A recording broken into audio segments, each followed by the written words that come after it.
UFC Mexico was over the weekend, and well, it was a weird event. So let's start with the weirdness that was the apex of it, namely the main event that was supposed to be between Yair Rodriguez and Jeremy Stephens. It lasts a whopping total of 15 seconds before Jeremy Stephens gets his eyes raked. It ends up being a no contest. He has to get escorted out of there. They're throwing beer, they're throwing popcorn, Steven Jackson got into the crowd, started throwing punches. It was great. It was a brawl. Then Yair seemed very fired up. Okay, so we're trying to think about what the lessons are here first on this one. So the lessons, I'm gonna go first on this one. Take the wheel. If I may, Jesus, take the wheel. Secondary me. Here's what I would say about this. Look, the reality is I did not see a ton of people getting out there and condemning Jeremy Stephens. But I did see a little bit of it. Let me just say something about Jeremy Stephens. Jeremy Stephens is a throwback fighter. If you look at his record, I think it's something like 28-16. He has faced the very best of his generation, Brian Campbell, fight in and fight out. And sometimes he wins and sometimes he loses. He does not have the most spectacular winning record. What he does have is nothing but an attitude of piss and vinegar. He was on my show one time, and I forget which fight it was for, and I asked him why he accepted it, given, I think it was when he was on that winning streak before the Aldo fight, and he basically explained, he goes, I didn't know we could turn down fights, meaning it didn't even occur to him to say no when a name came from the UFC matchmakers. He is a bruiser, a marauder, and if anybody says they are injured and deserves the benefit of the doubt, because I'm not an ophthalmologist, I don't know, it is Jeremy Stephens. I mean, he was 2 days removed from on Instagram. Do you see that little hullabaloo where he wrote at a teenage kid and was basically like, keep talking and I'll kill you like your father? This is that dude, psycho killer, qu'est-ce que c'est? He's got that mentality. He's not quitting. He's not refusing to open his eye by any means. No, so, by the way, if you look it up, again, this is some basic WebMD research, but apparently the cornea of the eye has 5 layers. If you take off just the first one, which apparently is very easy to get rid of, the eye has, in that particular space, more nerve endings than any other place on your body. So that's why he had this triggered response where he couldn't even open the thing. So that would be my number one lesson I learned from this, which is there is no level of ability, accomplishment, gameness, or toughness in MMA that will immunize you from criticism. It doesn't matter how much you show to them over how many years. They decide one time you're malingering, they'll just accuse you. You trying to get me to apologize to Todd Duffy? Is that what you're doing right here? Yeah, now's your chance. All right. Well, this dude. They say he spent $30,000 on this training camp. Yeah. Moved his life to Mexico to prepare for this fight. He's not going to quit 15 seconds in without giving it that chance. But you said sort of, what we learned from this, lessons learned. How about the lesson of maybe we don't go back to Mexico City for a while? Boo! I mean, even C-level Kane sitting cage side was sort of like, oh man, this is not a good look. Bro, they turned this into a palace brawl situation. But here's the difference: when the Pacers and Pistons brawled in 2004, that was because the players went in the crowd and were like attacking fans.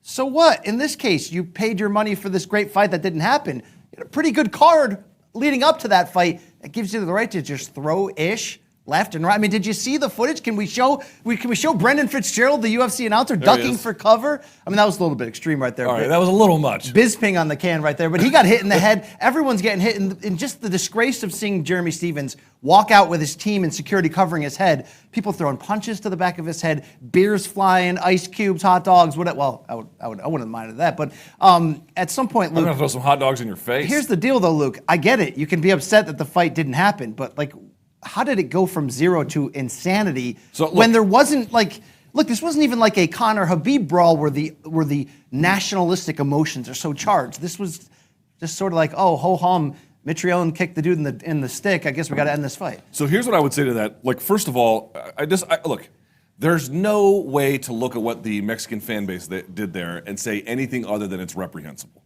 It's reprehensible. There's no place for it. It's ridiculous. It's over the top. It's frankly gross. It's just not defensible. On the other hand, it's not the palace at the malice, bro. And I understand what you're trying to say. It could have been if you let Jeremy Stephens into the audience, Cyclops and all. I get it. I know. But the thing I'll say about it is this. 2 things I take away from it. One is, this is what happens when you have an immature fan base. And by immature, I don't mean 14 years old. What I mean is, by the time you come to the United States and you have a developed market, you talk to MMA fans, like real MMA fans, dude, they have like a legitimate reverence not merely for their favorite fighter, a Frankie Edgar or a George St. Pierre, but for like the sport generally, which isn't to say that American fans are above bad behavior. God knows they get involved with it all the time. But I just don't feel like MMA fans in the United States are as prone to chucking shit into a cage if they don't get their way, because I think they have a certain, like, literally reverence for the sport. That's one. Second thing I'll say is this. Again, there's nothing to say to the Mexican fan base except shame on you.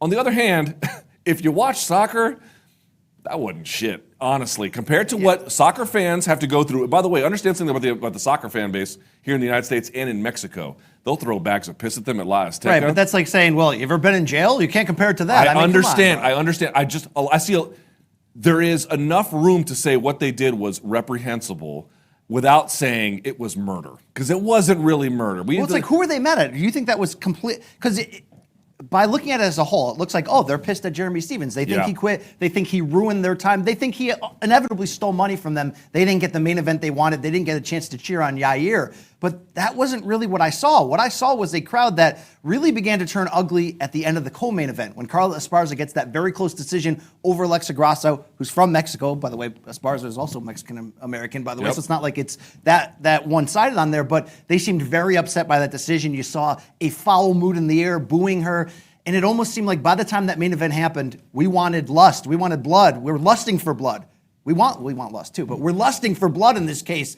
And if we don't get it, we're going to riot. I don't even think it was like a F you, Jeremy Stevens. It was like a, oh crap, we didn't get what we wanted. How many times have you seen a fan brawl or fan backlash that you could make, especially alcohol fueled? I don't mean like online or in response to something thoughtful or considered.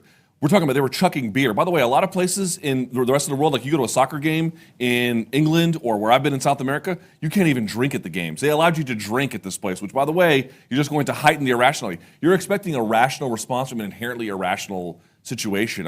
You're not going to find one. Again, there is no defense of what they're doing. They were mad at Jeremy Stevens, they were mad at the situation, and they wanted to hit someone for it. Who does that? Who does that? All I'm saying is you had a soccer game in Medellin over the weekend where someone got a knife thrown at them, one of the players by the fans. You go to, by the way, here's what folks don't realize. In the Mexican fan base for the soccer team, they can outnumber the U.S. fan base in the U.S., like when they play at the Rose Bowl. Bro, listen to the stories. Like the Mexican fan base, and like I'm not saying that the American Outlaws are some kind of heroes. What I'm saying is they're not known in those contexts for being super hospitable. All I'm saying is it was bad. It just wasn't the end of the world. Can we stop saying it's the end of the world?